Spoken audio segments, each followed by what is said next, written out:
Okay, so I took a month-long vacation. And of course, it's perfectly justified in these words of mine. Ne laissez pas la vie s'empirer trop de vous, libérez-vous, trouvez la peur et des idées méditatives, voyagez dans les montagnes et les rivières, rien n'est un milieu trésor à chérir. It means let not life catch hold too much of you. Liberate or release yourself, find peace and meditative insights.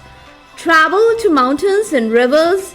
Nothing is a better treasure to cherish.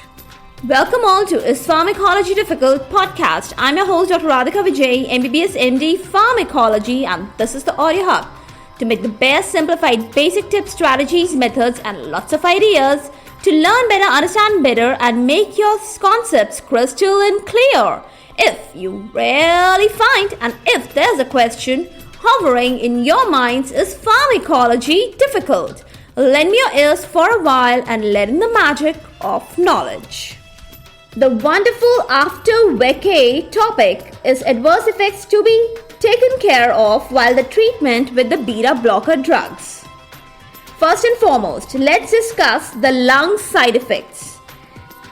They are very easy to understand. Beta blockers block the beta 2 receptors which cause the spasm in the bronchi. That is a danger and threat to the patients of bronchial spasm conditions like asthma, COPD, etc. So, it's well understood that beta 1 selective antagonists, they are a boon in the states of COPD and also cardiovascular pathologies. Now let's talk about the central nervous system side effects. The beta blockers, here they show signs and symptoms of tiredness, sleep pattern disturbances, and also sometimes depression. These findings, they are not much supported by clinical evidences, but they are commonly reported. Let's talk cardiovascular adverse drug reactions. In the congestive heart failure, beta 1 selective drug metoprolol and non-selective drug like carvedilol, they are quite safe than the other beta blockers. Bradycardia also occurs and it's a great threat when co-administered with the drugs for the sick sinus syndrome, properties like verapamil, etc. If the subject is suffering from peripheral vascular disease or Raynaud syndrome, then that condition may worsen. If the beta blockers they are suddenly stopped after a long time therapy, then that may precipitate angina or ischemic heart problems, and sometimes it can be fatal also. You can very well understand the reason, that is simple increased sensitivity of the beta receptors. The dose of the beta receptors in such a case, it should be tapered down slowly. A very good raison d'etre is upregulation of beta receptors and downregulation of the GPCR kinases. As far as the metabolism is concerned, beta blockers, they mask the signs and symptoms of hypoglycemia, and the recovery from the hypoglycemia is also much delayed. That is how they pose a great caution and threat in the diabetic individuals. Caution is also for the use in pregnant females. And also there is a rare reporting of sexual dysfunction in hypertensive subjects.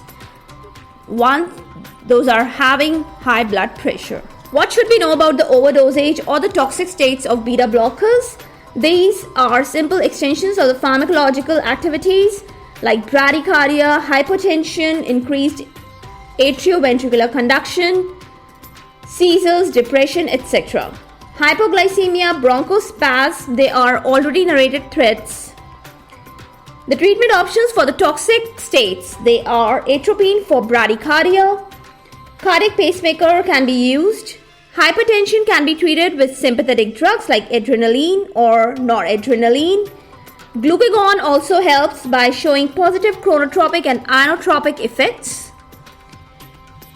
That's all a great big account of the adverse drug reactions that are seen and that should be actually noted down, that may pose great threat and caution in individuals. Now let's talk about the drug interactions. Some important drug interactions related to beta blockers, they are first, Cholestyramine, cholesterol group of drugs, they decrease the beta blocker absorption. Simple, by forming complexes. Second, drug inducers like phenytoin, smoking, rifampin, etc. They actually enhance the metabolism and decrease the effect as well as the plasma concentration of the beta blockers. Third important drug interaction, the hepatic blood flow is influenced by drugs like hydralazine and cimetidine. And how these drugs affect? They enhance the bioavailability of beta blockers. Next important point, beta blockers, they impair the clearance of lidocaine or lignocaine, whatever you call it. And lastly, beta blockers may show additive effects with antihypertensive agents. That's all for the day, folks. Let's pause here to talk more the next time. I'm sure it's gonna be very soon the next time. For all the updates and latest episodes of my podcast, please visit www.pharmacologydifficult.com, where you can also sign up for a free monthly e-newsletter of mine. It actually contains a lot of updates about medical sciences, drug information updates, and my podcast updates also. You can follow me on different social media handles like Twitter, Insta, Facebook, and LinkedIn. They all are with the same name as Pharmacology Difficult. If you're listening for the first time, do subscribe and follow whatever platform you are consuming this episode. Stay tuned. Do rate and review on iTunes, Apple Podcast. Stay safe, stay happy, stay enlightened. Thank you.